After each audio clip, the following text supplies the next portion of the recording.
जय हिंद साथियों, कैसे हैं आप सभी लोग। आशा करती हूँ अच्छे होंगे। मिशन वर्दी चैनल में आप सभी लोगों का हार्दिक स्वागत है। साथियों, जैसा कि मैंने आपसे बोला था, उत्तर प्रदेश सामान्य ज्ञान की क्लास आपकी 2 रह गई हैं। क्लास 38 तक मैं आपको करा चुकी हूँ, 1 से लेकर 38 तक। क्लास 39 और क्लास 40 रह गई हैं। फिर आपकी यूपी जीके पूरी फिनिश हो जाएगी। ठीक है, तो आज की क्लास के आपके ये टॉपिक है। सबसे पहले हम पढ़ेंगे ऊर्जा संसाधन, फिर पढ़ेंगे खनिज संसाधन, तीसरे नंबर पर पर्यटन एवं पर्यटन स्थल, चौथे नंबर पर पढ़ेंगे साहित्य एवं साहित्यकार, फिर हम पढ़ेंगे आर्थिक क्षेत्र, उसके बाद प्रमुख व्यक्तित्व, उसके बाद विविध। इसके बाद एक और क्लास होगी, क्लास 40, उसे भी अच्छी तरीके से करने की कोशिश करेंगे। ठीक है, तो अब हम पढ़ने वाले हैं ऊर्जा संसाधन। जैसा कि साथियों मैंने आपको बताया था कि हमें अपना पहला टॉपिक पढ़ना है ऊर्जा संसाधन। तो आप देख पा रहे हैं यूपी में विद्युत ऊर्जा उत्पादन के जो 2 मुख्य स्रोत हैं, वो एक तो जल है और दूसरा कोयला है। यूपी में ऊर्जा के मुख्य स्रोत पूछे जाएं तो आप बता दोगे 2 हैं, जल और कोयला।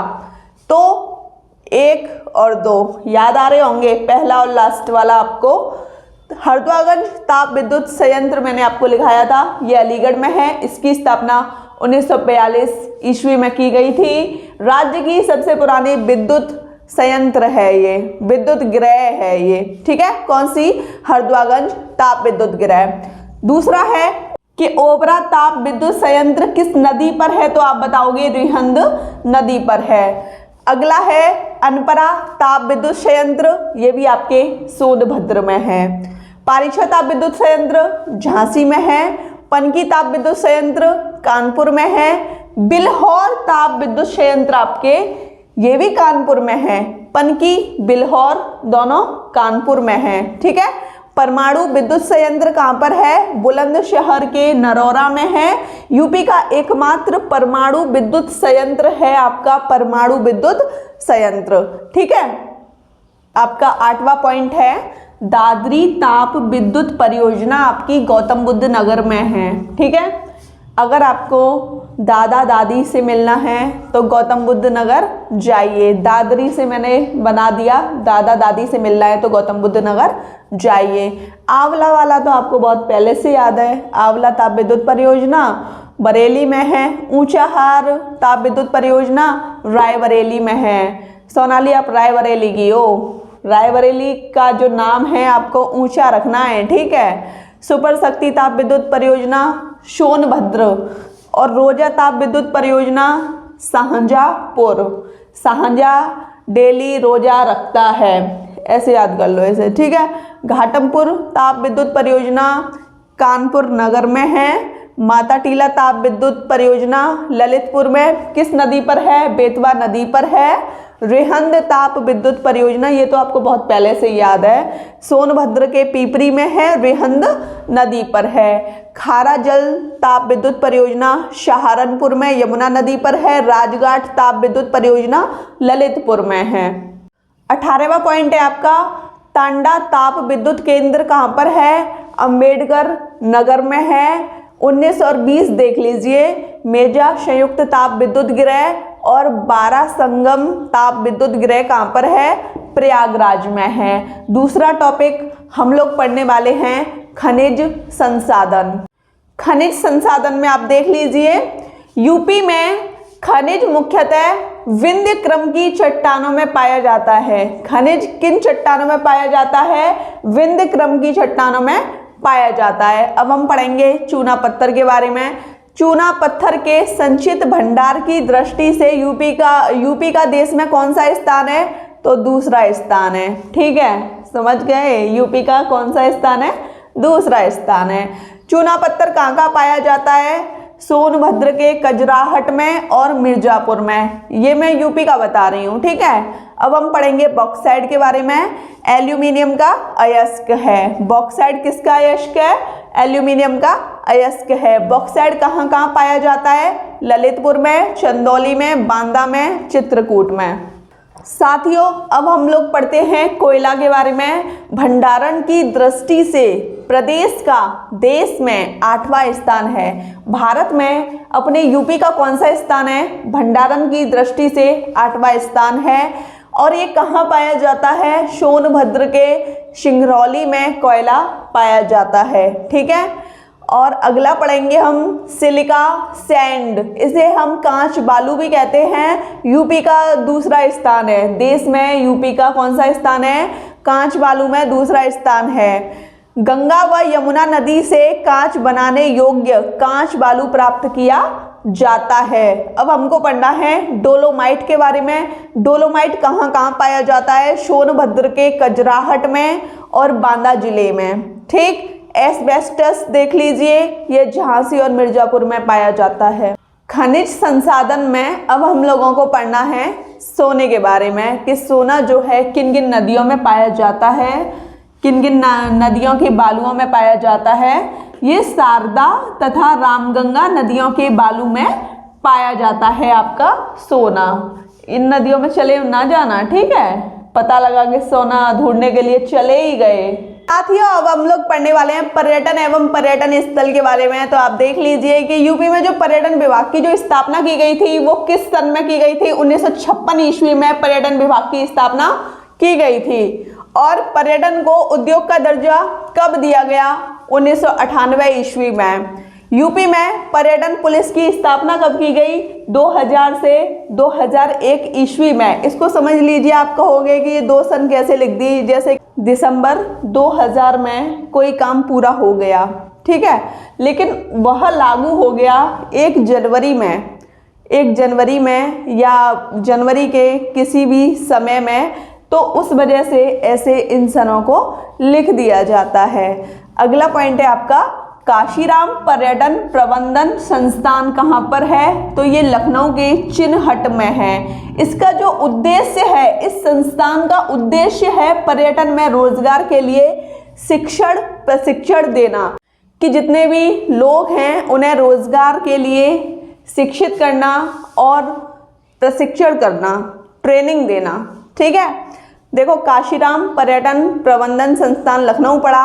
अब ये हो गया आपका काशी विश्वनाथ मंदिर का निर्माण किसने कराया? तो ये अहिल्याबाई होलकर। निर्माण किसने किया? अहिल्याबाई होलकर। अगला पॉइंट है महाजनपद काल में मथुरा सूरसेन की राजधानी थी। सारनाथ के बारे में पढ़ लीजिए। भगवान बुद्ध ने प्रथम उपदेश कहाँ दिया? सारनाथ में। अब हमारा अगला पॉइंट है प्रयागराज। जैसा कि आपको पता है कुंभ का मेला कहाँ लगता है? यूपी में, प्रयागराज में। ठीक है। और चंद्रशेखर आजाद पार्क भी प्रयागराज में है। अब हम बात कर लेते हैं भारत में कुंभ के मेलों की। भारत में जो कुंभ का मेला लगता है वो 4 स्थानों पर लगता है। प्रयागराज में, हरिद्वार में, नासिक में, उज्जैन में। ठीक है। भारत के आपको याद रखने हैं। यूपी में कुंभ मेला लगता है प्रयागराज में। अब बात करेंगे आगरा की। आगरा की स्थापना 1504 ईस्वी में सिकंदर लोदी ने की थी और आगरा को बाबर ने अपनी राजधानी बनाया था। एतमाद-दौला का मकबरा कहाँ है? आगरा में है। शाहजहां ने मोती महल और ताजमहल का निर्माण कराया। सिकंदरा में अकबर का मकबरा है। ये इंपॉर्टेंट पॉइंट्स हैं, इस वजह से मैंने आपके लिख दिए हैं। मैं आपको करा भी चुकी हूँ, ये मुझे भी पता है, लेकिन कोई नहीं, थोड़ा इसमें था तो मैंने सोचा करा दिया जाए आपको। देवा शरीफ के बारे में पढ़ लीजिए। हाजी वारिस अली शाह की जो मज़ार है वो देवा शरीफ में है। ठीक। साथियों, अब हम लोग पढ़ने वाले हैं फतेहपुर सीकरी के बारे में। जहांगीर का जन्म स्थान जहां हुआ था वो स्थान है फतेहपुर सीकरी। अब हम पढ़ेंगे स्मारक के बारे में। फतेहपुर सीकरी में कौन कौन से स्मारक हैं? बुलंद दरवाजा है, जोधाबाई का मकबरा है, बीरबल का मकबरा है, पंचमहल है। ठीक। अब पढ़ लीजिए लखनऊ के बारे में। लखनऊ का जो प्राचीन नाम था, पुराना नाम था, वो था लक्ष्मणपुरी। नैमिषारण्य का वर्तमान नाम है सीतापुर। सीतापुर को पहले किस नाम से जानते थे? नैमिषारण्य के नाम से। बहराइच में ये मज़ार बहुत ज़्यादा इम्पोर्टेंट है, इस वजह से मैंने लिखा ही है। सैयद सलार की मज़ार और मसूर गाजी की मज़ार जो है वो बहराइच में है। ठीक। जौनपुर की स्थापना फिरोज शाह तुगलक ने की थी 1358 ईस्वी में। जूना खान के नाम पर जौनपुर नाम रखा गया। ठीक। अवध की स्थापना देख लीजिए, शहादत खान ने अवध की स्थापना की थी। साथियों, अब हम लोगों को पढ़ना है साहित्य एवं साहित्यकार। ठीक है, तो एक तरफ मैंने लिखा है साहित्य और एक तरफ मैंने लिखा है साहित्यकार। मृगनयनी और झांसी की रानी किसकी साहित्य है? तो ये वृंदावन लाल वर्मा की हैं। ठीक है। शाकी शवद रमेनी कबीरदास की है। परख सुनीता जैनेन्द्र कुमार की है। सूरसागर सूरसारावली साहित्य लहरी सूरदास की है। सरस्वती महावीर प्रसाद द्विवेदी की है। साथियों, जैसा कि आप इस सेशन को देख पा रहे हैं, ये आपके यूपी जीके के साथ साथ हिंदी में भी पूछा जाता है। 1 से 2 प्रश्न आपके इस टॉपिक में से मिलते हैं, तो मैं ये चाहती हूँ इसे आप रट लीजिए, घोल के पी जाइए। लाइव सेशन होगा आज, उसमें आपसे ये सब कुछ पूछा जाएगा। यूपी जीके की क्लास 39 में आपसे लाइव सेशन में पूछूंगी। ठीक है। प्रिय प्रवास बैदई परिजात किसकी रचना है? अयोध्या सिंह उपाध्याय हरियोध की रचना है प्रिय प्रवास बैदई परिजात। रानी केतकी की कहानी किसकी है? मुंशी ईसा अल्लाह खान की। यकीन नहीं होता, मॉक टेस्ट लगाइए, प्रीवियस ईयर पेपर लगाइए, उनमें आपको पता लग जाएगा कि इसका कितना बड़ा रोल रहता है। ठीक है। निहार रश्मि नीरजा यामा महादेवी वर्मा की हैं। किसकी हैं? महादेवी वर्मा की हैं। भारत दुर्दशा किसकी है?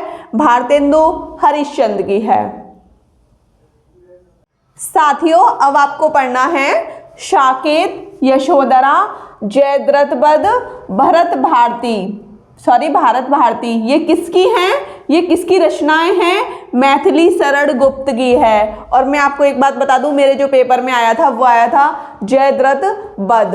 ये पता है, ये पूरे इंपॉर्टेंट हैं। जैसे मेरे पेपर में ये आया, किसी के पेपर में ये आ गया होगा, किसी के में ये, तो मतलब आपको सब कुछ पढ़ना है, कुछ भी नहीं छोड़ना। मिशन वर्दी चैनल का नाम आप ऐसे ही ऊपर नहीं उठाओगे, पढ़ोगे तभी उठेगा नाम। ठीक है।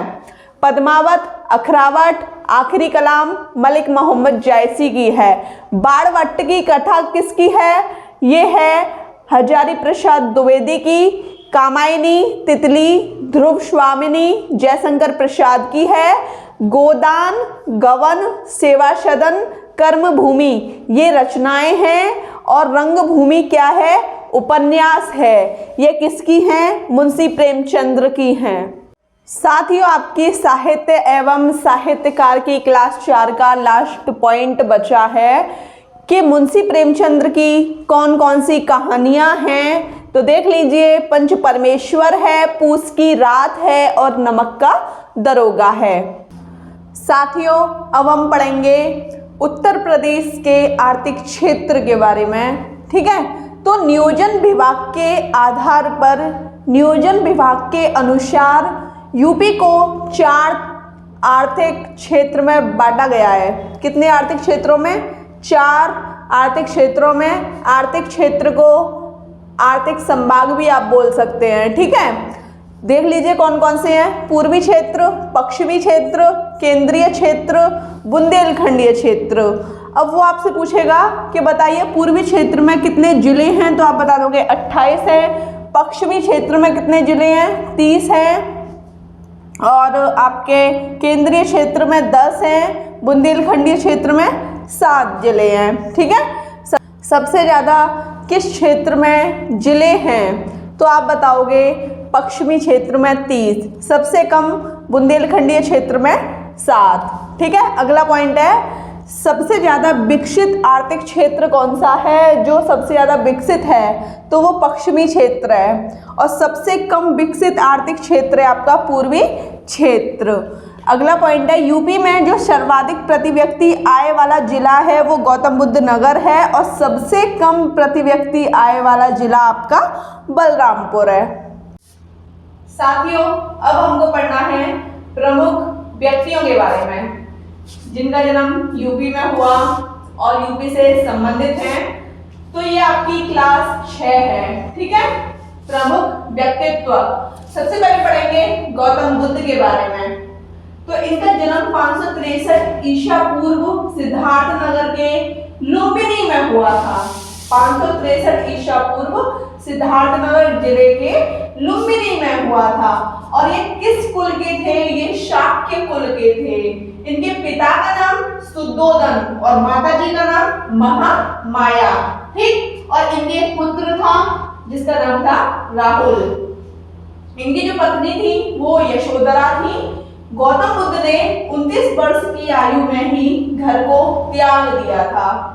और ज्ञान की प्राप्ति कहाँ पर हुई? देख लीजिए, 35 वर्ष की आयु में इन्हें ज्ञान की प्राप्ति हो गई थी बौद्ध गया में। लिख लेना, थोड़ा दिख नहीं रहा है ना, बौद्ध गया में 35 वर्ष की आयु में गौतम बुद्ध को ज्ञान की प्राप्ति हुई थी। बौद्ध गया स्थान है, यहाँ पर हुई थी वैशाख पूर्णिमा वाले दिन, ठीक। इन्होंने अपने जो उपदेश दिए थे वो सारनाथ में दिए थे। किस भाषा में उपदेश दिए? पाली भाषा में उपदेश दिए, ठीक है। गौतम बुद्ध की मृत्यु उसको बोलते हैं महापरिनिर्वाण। 80 वर्ष की आयु में हो गई थी कुशीनगर में। अब हम पढ़ेंगे निजामुद्दीन औलिया के बारे में। निजामुद्दीन औलिया का जन्म बदायूं में हुआ। इनके गुरु बाबा फरीद थे। निजामुद्दीन औलिया की दरगाह दिल्ली में है। साथियों, अब हम पढ़ेंगे जियाउद्दीन वर्नी के बारे में। जियाउद्दीन वर्नी का जो निवास स्थान है वो है बुलंदशहर का बरन, ठीक है। बरनी बरन याद हो गया।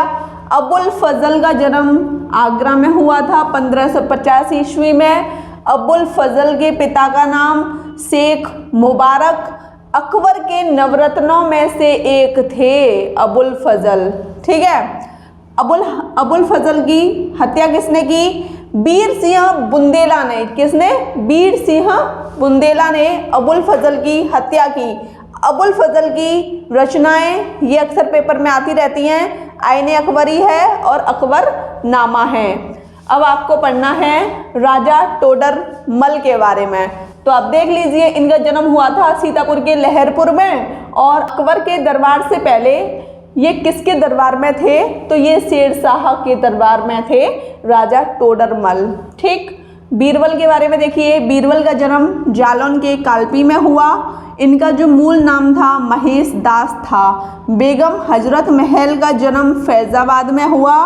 तात्या टोपे का वास्तविक नाम या मूल नाम क्या है? तो आप बताओगे रामचंद्र पांडुरंग, ठीक है। अब हम पढ़ेंगे रानी लक्ष्मीबाई के बारे में, है ना। इनका जन्म कहाँ पर हुआ?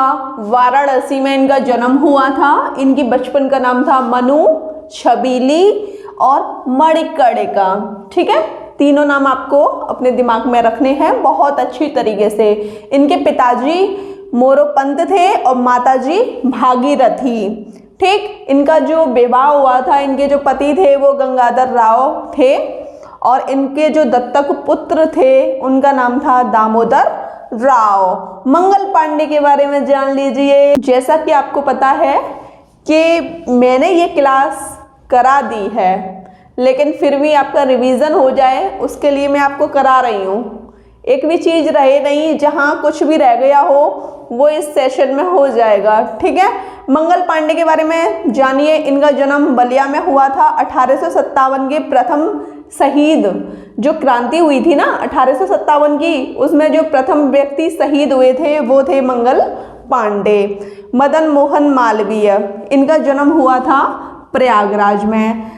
BHU की फुल फॉर्म आप मुझे कमेंट सेशन में लिखोगे क्योंकि मैं आपको लिखा चुकी हूँ, ठीक है। BHU की स्थापना 1916 में हुई थी, ये भी बता चुकी हूँ। अब हमको पढ़ना है नाना साहेब के बारे में। इनका जन्म हुआ था कानपुर के बिठुर में और ये पेशवा बाजीराव द्वितीय के दत्तक पुत्र थे। कौन? नाना साहेब। बचपन का नाम था धौंदू पंत या गोविंद।